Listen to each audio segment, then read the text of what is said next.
বিদেশ সচিব পর্যায়ের বৈঠক হলো, ধৈর্যের পরীক্ষা দিচ্ছে ভারত, কিন্তু কাজের কাজ কি হচ্ছে প্রশ্নটা উঠছে। কারণ বাংলাদেশ থেকে এখনো সামনে আসছে একের পর এক হিন্দু বিদ্বেষী ক্রিয়াকলাপের ছবি। ভয়েস অফ বাংলাদেশি হিন্দুজের তরফে সোশ্যাল মিডিয়ার একটি পোস্টে দেখা যাচ্ছে চট্টগ্রামের শ্রী শ্রী অন্নদা ঠাকুর আদ্যাপীঠ রামকৃষ্ণ সংঘের সামনে টাঙানো হয়েছে একটি পোস্টার। সেখানে লেখা রয়েছে, উগ্রপন্থী হিন্দু সংঘ কর্তৃক জোরপূর্বক দখলকৃত মুসলিমদের জায়গা দখলমুক্ত চাই। এই ভয়েস অফ বাংলাদেশি হিন্দুজের তরফেই করা আরেকটি পোস্টে দেখা যাচ্ছে রাস্তায় প্ল্যাকার্ড হাতে দাঁড়িয়ে রয়েছেন বেশ কয়েকজন।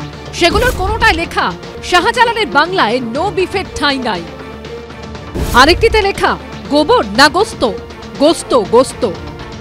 সেখানেও দেখা যাচ্ছে নো বিফ খাবারের হোটেল বর্জনের দাবিতে সমাবেশ করা হচ্ছে, যার উদ্যোক্তা মুসলিম ভোক্তা অধিকার পরিষদ। একদিকে যেমন হিন্দু বিরোধী নানান কর্মকাণ্ডের ছবি সামনে আসছে, তেমনি বাংলাদেশের সরকারি স্তর থেকে ইসকনকে মুছে ফেলার প্রচেষ্টাও চরমে উঠেছে। অন্তত ভয়েস অফ বাংলাদেশি হিন্দুজের পোস্ট তেমনটাই বলছে। তাদের তরফে ওয়েবসাইটের স্ক্রিনশট শেয়ার করে দাবি করা হচ্ছে বাংলাদেশের তথ্য ও যোগাযোগ প্রযুক্তি দপ্তর থেকে বন্ধ করে দেওয়া হয়েছে ইসকনের ওয়েবসাইট। অর্থাৎ বাংলাদেশের সঙ্গে ভারতের বিদেশ সচিব পর্যায়ের বৈঠকের পরও বাংলাদেশ আছে বাংলাদেশেই।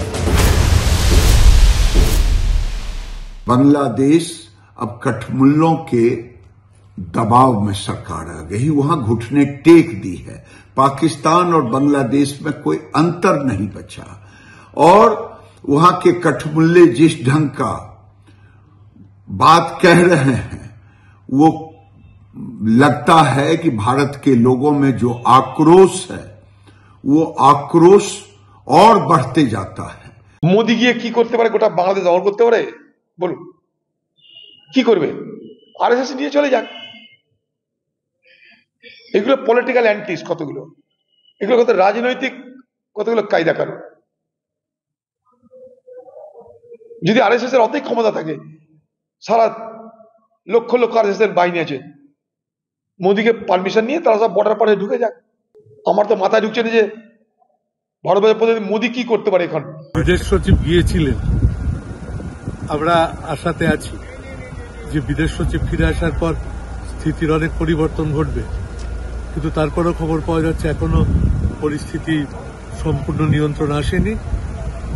নিশ্চয়ই আশা করব যে বিদেশমন্ত্রী এবার হাউসে এসে বাংলাদেশ সম্পর্কে আমাদের অবহিত করবে।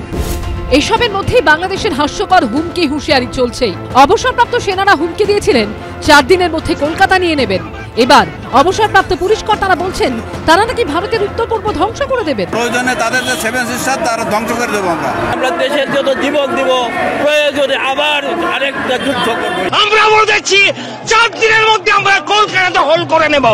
যদিও বাংলাদেশের এই ধরনের হাস্যকর হুঁশিয়ারি হুমকিতে ভারতের কেউই গুরুত্ব দিতে নারাজ।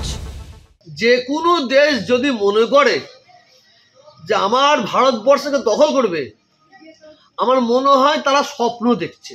বাংলাদেশ বলুন, পাকিস্তান বলুন, আর আমেরিকা বলুন, আর ইসরায়েল বলুন, ভারতকে দখল করা তো দূরের কথা, ভারতের যদি এক মুঠো মাটি নিতে আসে, যে হাত দিয়ে মাটি নিতে আসবে সে হাতটা কেটে দেব।